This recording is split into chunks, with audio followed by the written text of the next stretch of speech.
আসসালামু আলাইকুম, আমি সুলাইমান।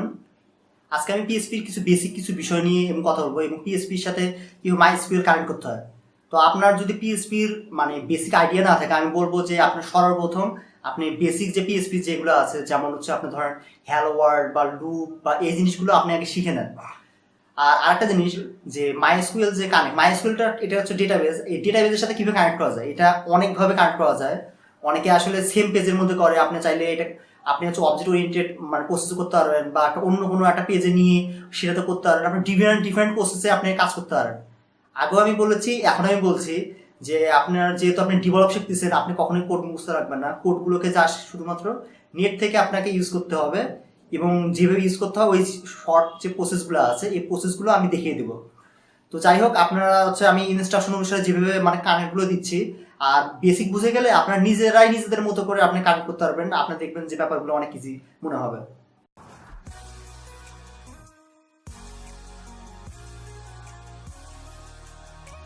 সর্বপ্রথম মাইএসকিউএল কানেক্ট করার জন্য আমাদেরকে কিছু কাজ করতে হবে।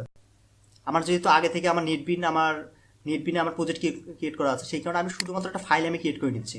আর যারা আসলে দেখেনি তাদেরকে আমি বলবো যে ইনভায়রনমেন্ট সেট আপ বা হচ্ছে আপনার নেটবিন কীভাবে সেট আপ করতে হয়, বা আপনার যে প্লাগইন যেগুলো কীভাবে সেট আপ করতে হয় সেগুলো আমি আগে দিয়ে দিচ্ছি। এগুলো আপনার এই প্লে লিস্টে আপনি পেয়ে যাবেন, আপনি একটু কষ্ট করে একটু দেখে নেবেন। তো সর্বপ্রথম আমি একটা ফাইল আমি তৈরি করে নিই এখানেই, যেহেতু আমার প্রজেক্ট তৈরি করা আছে। পিএসপি ফাইল আমি এটা তৈরি করে নিলাম। আমি দিলাম কানেকশন, COMM কানেকশন। আচ্ছা, এরপর আমি ফিনিশ করলাম। এবার দেখেন আমার এখানে কানেকশন ফাইলটা চলে আসছে। আমি যাবতীয় যা কিছু আছে এগুলো আমি সব কিছু কেটে দিয়ে আমি সেভ করে নিলাম। সেভ করে নিয়ে এখন আমার যে সার্ভারটা আছে, এই যে আমার যে মাইস্কুল সার্ভারটা আছে, আমি যদি মাইস্কুল সার্ভারটা আমি রান করি, এখানে দেখেন আপনারা লোকাল হোস্ট, তারপরে আপনাকে লিখতে হবে পিএসপি মাই অ্যাডমিন। এখানে আপনি সর্বপ্রথম করবেন কি, একটা নিউ এ ক্লিক করবেন।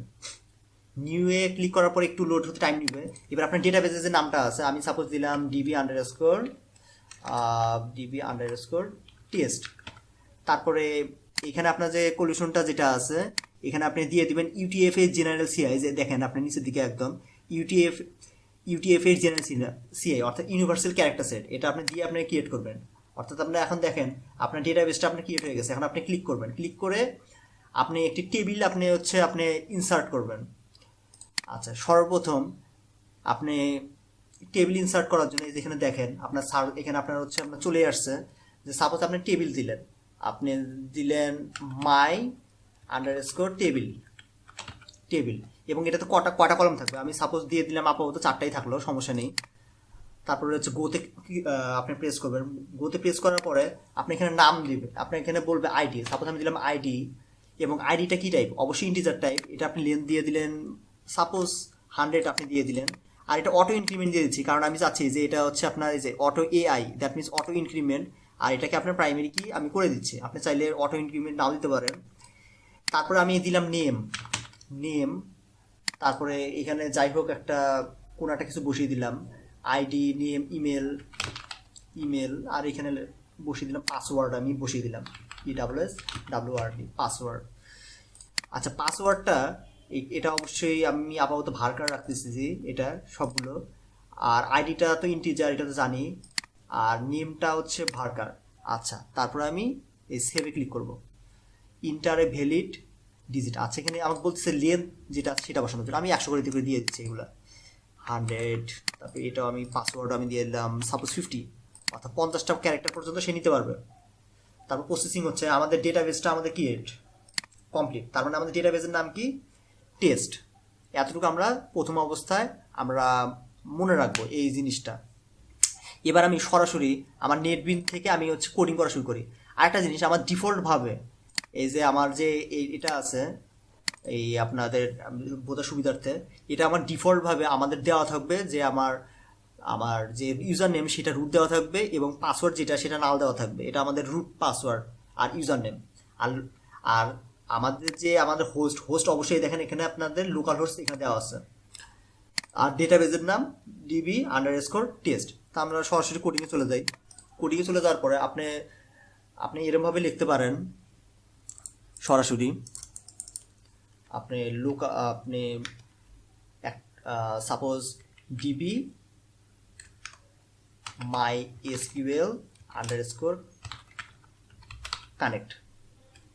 আচ্ছা, মাইএসকিউএলআই, এখানে আপনার মাইএসকিউএলআই কানেক্ট হবে এবং এইখানে সর্বপ্রথম আপনার এখানে দেখেন যে আপনার আমি কি বলছিলাম, সর্বপ্রথম আমাকে হোস্টের যে নেমটা আছে সেটা আমাকে দিতে হবে, প্রোভাইড করতে হবে। তো এখানে আমি হোস্টের নেমটা আমি স্ট্রিং আকারে আমি প্রোভাইড করতেছি। আমি দিয়ে দিলাম লোকাল হোস্ট, তারপরে একটা আমি স্পেস দিলাম। দেওয়ার পরে আমাকে লিখতে হবে ইউজার নেম আমার অলওয়েজ আমার আপাতত প্রথম অবস্থায় রুট থাকবে, রুট, এবং আরেকটা কমা দিব, কমা দিয়ে আমি লিখবো পাসওয়ার্ড আমার প্রথম অবস্থা ব্ল্যাঙ্ক। এবং সর্বশেষে এখানে দেখেন যে এই যে এখানে আমার ডেটাবেজের নাম কি DB_test, তার মানে আমি এখানে লিখে দিচ্ছি একটা স্ট্রিং দিয়ে DB_test। হ্যাঁ, আমার এতটুকু কমপ্লিট। এখন আমি এই জিনিসটাকেই একটা ভেরিয়েবলে আমি কিন্তু এখানে রেখে দিতে পারি। সাপোজ আমি এখানে রেখে দিলাম $কানেকশন CONN, এই ভেরিয়েবলটার মধ্যে আমি রেখে দিলাম এবং আমি বললাম যে যদি এটা ট্রু হয়, ইফ এটা যদি ট্রু হয় তাহলে একটা কন্ডিশন একটা রিটার্ন করবে, আর এলস যদি হয় তাহলে সে একটা কন্ডিশন সে রিটার্ন করবে। আচ্ছা, এখানে বলতেছে যে একটা প্যারামিটার পাঠানোর জন্য $CONN যদি পায় তাহলে ইকো করবে কানেক্টেড সাকসেসফুলি।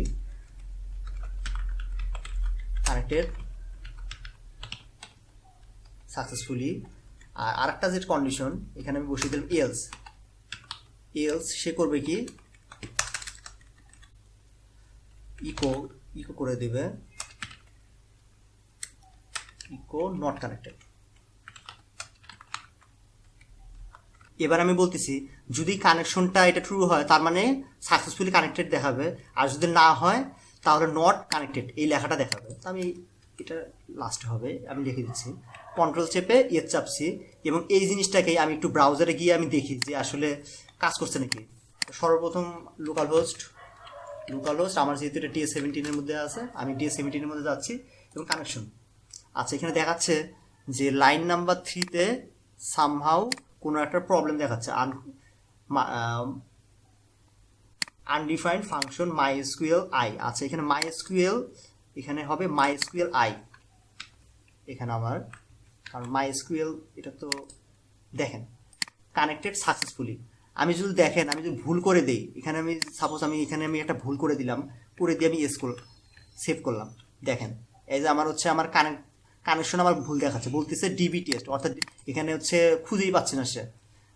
তারপরে এখানে দেখেন আপনি বিভিন্ন জায়গায় যে এই এররগুলো করে দেখবেন, কন্ট্রোল চেপে চাপবেন এবং কন্ট্রোল চেপে আর চাপবেন, দেখেন আমার এরর, দেখেন কত জায়গায় আমার এরর দেখাচ্ছে। তার মানে আমাকে যদি আমি সঠিক না দেই সে আসলে এরকমভাবে এরর দেখাবে। কিন্তু এখানে দেখেন আমি এখানে লোকাল হোস্ট, তারপর রুট, তারপরে ডিবি নেম, এগুলো আমি কীভাবে লিখছি, আসলে এটা স্ট্যান্ডার্ড কোডিং না। এই কারণে আমি করবো কি, এই জিনিসগুলো আছে না, এগুলোকে আমি কাট করে নিব। আমি এটা লিখবো সার্ভার ইকুয়াল Ctrl+V, আচ্ছা লোকাল হোস্ট। আর আমি এই যে এটা যেটা আছে এই জিনিসটাকে আমি এখানে বসিয়ে দেবো, ভেরিয়েবলের মধ্যে রাখলাম, কারণ এটা দেখতেও সুন্দর লাগবে। তারপর আমি রুট, আমি এখানে লিখলাম $ইউজার নেম, তারপর আমি এখানে বসিয়ে দিলাম এই জিনিসটা, এটা আমি এখানে দিলাম $ইউজার নেম, লাস্টে সেমিকলন দেওয়া হয়নি এই কারণে এরর দিচ্ছে। তারপরে হলো পাসওয়ার্ড, $পাসওয়ার্ড। আপনি যা চান, আপনি যেরকমভাবে চান আপনি এই ভেরিয়েবলগুলো ডিক্লেয়ার করবেন, সেটাই আসলে সঠিক, কোনো সমস্যা নেই। জাস্ট খালি দেখবেন যে এখানে আপনার ঠিক থাকতে হবে। তারপর ডিবি, আমি দিয়ে দিলাম ডিবি ইকুয়াল টু ডিবি, যেহেতু আমার ডেটাবেসের নাম হচ্ছে ডিবি টেস্ট, DB_test, Ctrl+V। আর এই ভেরিয়েবলগুলোকে আমি এখানে সেট করে দিই, কারণ এটা আসলে স্ট্যান্ডার্ড কোডিং এর মধ্যে পড়ে না এরকমভাবে আসলে লেখাটা, যে আপনি স্ট্রিং আপনি পাঠালেন, তারপরে আপনার ডিবি Ctrl+V, Ctrl+S, দেখেন এখনো কিন্তু ওই সেম কাজটাই করবে। আমি জাস্ট খালি ভেরিয়েবলের মধ্যে আমি এই জিনিসটাকে আমি রেখে দিলাম। আপনি চাইলে আরও একটা কাজ করতে পারেন, আপনি এখানে এখন অনেকগুলো আসলে জিনিসগুলো ইউজ করা যায়, তাই এখন আমি দেখাচ্ছি যে আসলে আমি এই জিনিসগুলো কোথা থেকে পাইলাম বা কীভাবে, তা আপনি সরাসরি গুগলে গিয়ে লেখেন কানেকশন, তারপরে search then connection PSP PSP PSQL PSP MySQL. আচ্ছা, আমি কয়েকটা পেজ আমি ওপেন করতেছি এখান থেকে টিউটোরিয়াল পয়েন্টের, তারপরে যাই কয়েকটা পেজ আমি ওপেন করলাম। এখন দেখেন যে আমি যে কোডগুলো করলাম এই জিনিসগুলাই দেখেন এখানেই আছে। তো এখানে বলতেছে কি সার্ভার নেম অর্থাৎ আপনার হোস্ট নেম যেটা আছে, তারপর ইউজার নেম পাসওয়ার্ড, অর্থাৎ এরা হচ্ছে ডেটাবেসের সাথে কানেক্ট করে নেই, শুধুমাত্র আগে সার্ভারের সাথে কানেক্ট করছে। কি বলছে কানেকশন, আপনি যদি হচ্ছে নিউ কানেকশন মাইএসকিউএল কানেক্ট না লিখে যদি আপনি নিউ কানেকশন লেখেন তারপরেও সেটা কাজ করবে। তারপরে কি সার্ভার নেমটা পাস করছে, ইউজার নেম এই যেখান থেকে server name user name password এগুলো পাস করছে। আর এখানে বলছে যদি এরর পায় তার মানে কি কানেকশনটা ফেল হবে এবং ডাই করে দিবে, ডাই কানেকশন ফেল। আর যদি না হয় তাহলে কি করবে কানেক্টেড সাকসেসফুলি, এই জিনিসটাই দেখেন আপনার এই জিনিসগুলোই আপনার সব জায়গাতেই আছে। এই দেখেন এরা সরাসরি কানেক্ট করে দিছে আপনার হচ্ছে W3 স্কুলে, এখানে দেখেন মাই স্কুলে কানেক্ট লোকাল হোস্ট, তারপরে হচ্ছে আপনার যে ইউজার নেম পাসওয়ার্ড এবং ডেটাবেস কানেক্ট, এরর দেখাইছে এবং এরর দেখানোর পরে আপনার শুধুমাত্র এররটা যেটা আছে সেই এররটা শো করছে। দেখেন আপনার সব জায়গাতেই সেম যে বিষয়টা আছে সেই জিনিসটাই আসলে বলছে। এখানে দেখেন এই একই কথা ডিবি হোস্ট নেম, তারপর হচ্ছে ইউজার নেম, তারপর পাসওয়ার্ড এবং লাস্টে সর্বশেষে মাইস্কুলাই কানেক্ট আন্ডারস্কোর কানেক্ট করছে। অর্থাৎ এই জিনিসটা আছে, এটা কিন্তু বিল্ডিং ফাংশন, এটা কিন্তু আপনার মাথায় রাখতে হবে। তারপরে যদি না হয় তার মানে কি কুড নট কানেক্ট, যে এররটা দেখাবে, আর যদি কানেক্ট হয় তার মানে কি সাকসেসফুলি কানেক্টেড। এই জিনিসটাই আসলে দেখা যাচ্ছে। আসলে আমি এটা একটা কারণেই দেখাইলাম যে যাতে করে আসলে এই জিনিসটা সম্পর্কে আপনার পুরো বেসিক যে কনসেপ্টটা যেটা আছে এই কনসেপ্টটা আপনার ক্লিয়ার হয়। আপনি এখানেও দেখতে পারেন যে সব জায়গাতে same server name local host user name তারপর ডিবি নেম, তারপরে এখানে দেখেন যদি নট কানেক্ট হয় তার মানে কি কানেকশন ফেল এবং মাইস্কুল, এটা কিন্তু হচ্ছে আপনার আপনার বিল্ডিং ফাংশন যে আপনার মাইস্কুলের কোথায় আপনার হচ্ছে প্রবলেম দেখাইলো, অর্থাৎ কোথায় হচ্ছে আপনার মানে কাজ করতেছে না সেই জিনিসটা আপনার শো করবে। দেখেন সব জায়গাতেই। তো আমার ধারণা যে আপনার কানেকশন নিয়ে আর কোনো প্রকার কোনো মানে কনফিউশন আপনাদের মানে কাজ করবে না, আপনার কানেকশন করতে পারবেন। আর যাই হোক ভিডিওটা কেমন লাগলো জানাবেন। আল্লাহ হাফেজ সবাইকে।